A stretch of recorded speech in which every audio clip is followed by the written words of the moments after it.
Hello! For almost 3 years, I've been living with a man who is older than me. I am divorced with one child. The problem is that he lives in my apartment, and over time, this has started to weigh heavily on me. In this apartment of mine, from time to time, we also see each other, understand me, and his 2 grandchildren. Don't get me wrong, I struggle every day with the fact that he is not insured and lives with me. He arranges himself as he wants, calls his children whenever he wants, and I actually feel like a mischievous in my own apartment. I don't have an ounce of peace, and I want to be with this man. How can I overcome all this, not care, and not pay attention to the small details?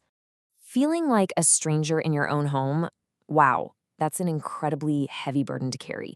What you've described has so much emotional weight, so the very first thing we need to do here, and it's so important, is to just acknowledge that weight. Your feelings are real, they are valid, and they absolutely deserve to be heard. And let's get one thing straight right away. You're worried about paying attention to small details, but what you are describing is not petty at all. In fact, it's the complete opposite. It's a sign of a very healthy, normal reaction to a really difficult situation. Think of it like this. Your mind is sending you a huge flashing signal that something is fundamentally off in your environment, and that is a signal we really need to listen to.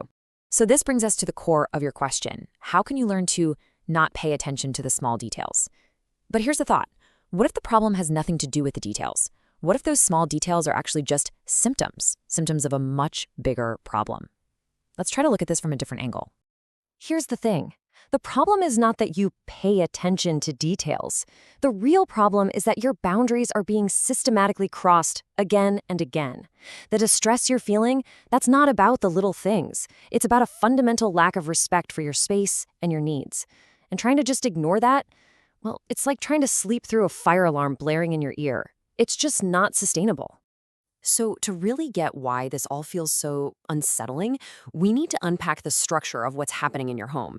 There's a very specific dynamic going on here, and it's the root cause of this deep unease you're feeling. So let's break down what's actually happening on a day-to-day practical level. Okay, let's just look at the simple, objective facts of the situation for a second. The apartment is yours. He lives there with you, uninsured, which of course adds another layer of responsibility for you, but he's the one who acts like the owner of the space, right? He invites his kids over whenever he wants without even checking with you, and the result? You end up feeling like a guest. It's this huge disconnect between who has the responsibility and who has the control. That's the real heart of the problem. You know, there's actually a term for this. It's called an inverted power dynamic. It's a situation where the person who should have the power, the one with the ownership and the responsibility, feels completely powerless. Meanwhile, the person who is essentially a guest assumes all the control. This dynamic is so damaging because it completely flips the script on our natural need for security. It creates this constant humming, low-grade stress because the basic rules of your own home have been turned upside down. And that is exactly why you feel, in your own words, mischievous or like an intruder in your own home. It has nothing to do with who you are as a person. It's a direct consequence of the fact that your fundamental right to your own space, your right to have peace, to have quiet, to feel in control, that right just hasn't been clearly asserted, and frankly, it hasn't been respected. This really brings us to the internal battle you're fighting. On one side, you're telling yourself, I must learn not to care. But on the other, there's a deep psychological truth at play. You cannot learn to ignore being systematically disregarded. It's just not how we're wired. So let me say this again. Your feelings aren't the problem here. Your feelings are the correct response to the problem. So, okay, if ignoring it all isn't the answer, then what is? Where do you go from here? Well, the path forward isn't about starting a fight or creating more conflict. It's about finding clarity. And that's going to require having a calm, firm, and very honest conversation. And look, the goal here is absolutely not to cause a scandal or to issue ultimatums.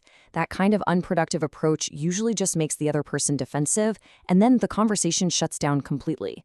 No, the goal is something much more productive. It's about connection and mutual understanding, and the only way to get there is through a conversation that's built on a foundation of honesty and respect. So what does that conversation actually look like? Well, here are 4 concrete steps. First, start by stating your feelings, but also your commitment. I want to be with you, but I don't feel good in my own home. Second, clearly express your needs, not as demands, but as requirements for your well-being. I need us to have rules about guests, and I need my quiet time to be respected. Third, establish that you're a team. We must make decisions about our shared home together.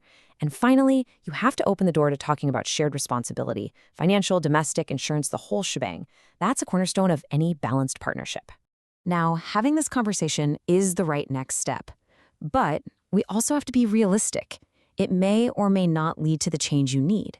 And that means you also have to do some work on your own, turning inward and asking yourself some really honest and maybe really difficult questions about your future.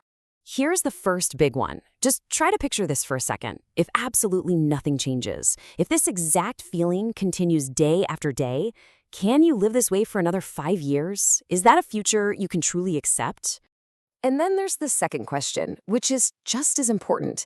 Think about the wider impact here. Our relationships are powerful models for our children. What is this dynamic teaching your child about respect, about boundaries, and about what a healthy, loving partnership is supposed to look like? And this all really leads us to a tough but absolutely essential truth, and it's this. Sometimes love is not enough.